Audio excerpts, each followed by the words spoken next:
Hello बच्चों। आज हम स्टार्ट करेंगे 10th क्लास का एक मेन और इम्पॉर्टेंट टॉपिक अर्थमेटिक प्रोग्रेशन यानी कि समांतर श्रेणी। बच्चों, समांतर श्रेणी होती क्या है या अर्थमेटिक प्रोग्रेशन होती क्या है, उस पर चलने से पहले आप जरा इन नंबरों के पैटर्न को देखें। जैसे पहली पहली जो ये सीक्वेंस है, ये है 1 3 5 7 9 11। ये दूसरी सीक्वेंस है 5 10 15 20 25। बच्चों, इनमें जब आप ध्यान से देखोगे तो ये जो पहली जो सीक्वेंस है, इनके जब आप गैप देखो, यहाँ पे 2 का गैप है, यहाँ पे 2 का गैप है, यहाँ पे 2 का गैप है, यहाँ पे भी 2 का गैप है, यानी यहाँ पे जो गैप है वो +2 का है। सेकंड जो सीक्वेंस है बच्चों, यहाँ पे 5 का गैप है। जो थर्ड सीक्वेंस है बच्चों, यहाँ पर जो है, जब आप 90 में से 100 को माइनस करोगे तो ये आएगा -10, यहाँ पर भी आएगा -10, यहाँ पर भी आएगा -10, यानी यहाँ पे कितने कितना गैप है, -10 का।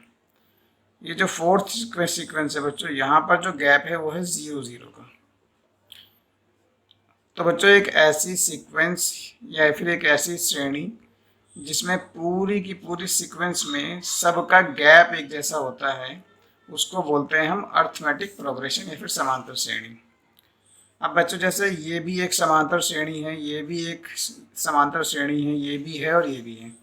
अब आप जब इसका गैप देखो तो यहाँ पे गैप है 2 का, यहाँ पे गैप है 4 का, यहाँ पे गैप है 6 का और यहाँ पे गैप है 8 का। यहाँ पर गैप अलग अलग है, तो ये एक अर्थमेटिक प्रोग्रेशन या फिर समांतर श्रेणी नहीं है। अब बच्चों, समांतर श्रेणी में कुछ चीज़ें आपको जाननी हैं। जैसे ये अगर एक समांतर श्रेणी है तो ये जो इसका फर्स्ट नंबर है, इसको दिखाते हैं बच्चे हम लोग A1 से, यानी A1 का मतलब है फर्स्ट टर्म या फिर पहला पद। ये होता है A2 यानी दूसरा पद या फिर सेकंड टर्म। इसी तरीके से ये इसकी थर्ड टर्म होती है, ये फोर्थ टर्म, और इस तरीके से ये चलता जाता है। बच्चों, AN जो होता है इसको बोलते हैं nth टर्म या फिर nवां पद। बच्चों, जब हमने इसके गैप की बात करी है, जैसे फर्स्ट सीक्वेंस में गैप 2 2 का था, इसमें 5 5 का था, इसमें -10 10 का था। बच्चों, जो इसका गैप होता है उसको हम लोग कहते हैं कॉमन डिफरेंस या फिर सार अंतर। इसको निकालते कैसे हैं बच्चों, आप किसी भी सेकंड टर्म में से फर्स्ट वाले टर्म को माइनस कर दें या फिर थर्ड टर्म में से सेकंड वाले को माइनस कर दें, यानी किसी भी 2 कंसेक्यूटिव टर्म को जब आप माइनस करोगे तो आ जाएगा डी, यानी कि सार अंतर। अब बच्चों, ये जो डी होता है ये पॉजिटिव भी हो सकता है, ये नेगेटिव भी हो सकता है और ये कांस्टेंट भी हो सकता है। कांस्टेंट यानी 0 भी हो सकता है। जैसे इस समांतर श्रेणी में इन सब का गैप था 0, तो ऐसी समांतर श्रेणी या ऐसी अर्थमेटिक प्रोग्रेशन जिसमें गैप 0 का होता है उसको बोलते हैं बच्चों कांस्टेंट समांतर श्रेणी या फिर कांस्टेंट अर्थमेटिक प्रोग्रेशन। अब बच्चों, बात करते हैं अर्थमेटिक प्रोग्रेशन की जनरल टर्म की। तो जनरल टर्म का ये फॉर्मूला है an इक्वल में A1 + n-1 इंटू डी। इसमें जो A1 है वो बच्चों फर्स्ट टर्म है यानी पहला पद है। उसके बाद D जो है वो है कॉमन डिफरेंस या फिर सार अंतर। D को निकालने के बारे में हम लोग पहले ही बात कर चुके हैं, यानी कि A2 - A1 या फिर A3 - A2, कैसे भी निकाल लो आप। ये जो an है बच्चों, ये nth टर्म है। nth टर्म पे बात करते हैं, जरा उससे पहले एक छोटे से डिस्कशन और करते हैं बच्चों। जैसे ये एक समांतर श्रेणी है, अगर मैं ये कहूँ कि इसका 5वां टर्म क्या होगा तो आप कहोगे 20, 6वां टर्म क्या होगा तो आप कहोगे 24। अगर मैं ये कहूँ कि इसका 50वां टर्म क्या होगा तो थोड़ी सी प्रॉब्लम होती है। बच्चों, समांतर श्रेणी में आगे कोई सी भी टर्म निकालने के लिए जो बेसिक फार्मूला है वो ये है। अब अगर आपसे ये कहा जाए कि आप 50वां पद निकालो यानी 50वां टर्म निकालो, तो आप n की जगह 50 रख दो। अगर आपसे ये कहा जाए कि इसका 30वां टर्म निकालो तो आप n की जगह पे 30 पुट कर दो। मतलब जो भी टर्म आपसे बोला जाए निकालने के लिए, आप वही यहाँ पर n की वैल्यू रख दो और वो टर्म आपको निकल के आ जाएगी।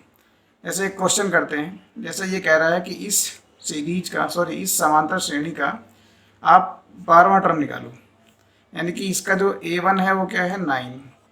डी कैसे निकालते हैं बच्चों, सेकंड टर्म में से फर्स्ट टर्म को माइनस करते हैं, यानी कि 13 - 9, यानी ये आया 4। और कौन सा टर्म निकालना है आपको, 12th। अब इसका फॉर्मूला लिखते हैं nth टर्म का, यानी an और n - 1 इंटू डी।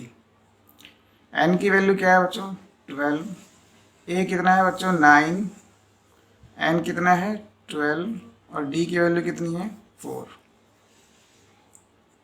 12 में से 1 गया तो बचा 11 इंटू 4, यानी 11 4 जा 44 और इनको ऐड करोगे आप तो क्या आएगा 53। यानी कि इस सीक्वेंस का जो 12वां नंबर है वो क्या है 53। इसी तरह बच्चों आप कोई सा भी नंबर निकाल सकते हो। अब बच्चों इसका सेकंड क्वेश्चन करते हैं। सेकंड क्वेश्चन बच्चों ये कहता है कि इस एपी में नंबर ऑफ टर्म कितने हैं, यानी ये इसका फर्स्ट टर्म है, सेकंड टर्म है, ये थर्ड टर्म है, ये फोर्थ टर्म है।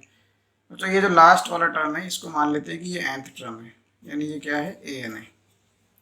ये आपका फर्स्ट टर्म है 3। इसका गैप कितने का है बच्चों d, मतलब कॉमन डिफरेंस यानी गैप। गैप को निकालने के लिए सेकंड टर्म में से आप फर्स्ट टर्म को माइनस कर दो, यानी ये आ गया।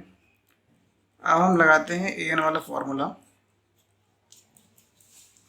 an कितना है बच्चों 1 1 1, a कितना है 3, n तो आपको निकालना है, d कितना है 3। इस 3 ये प्लस का है, इधर भेज दो इसको, ये माइनस का हो गया। 3 को आप n से करोगे तो आएगा 3n, 3 को 1 से मल्टीप्लाई करोगे तो आएगा -3। इसमें से इसको माइनस करा आपने तो ये आया 108।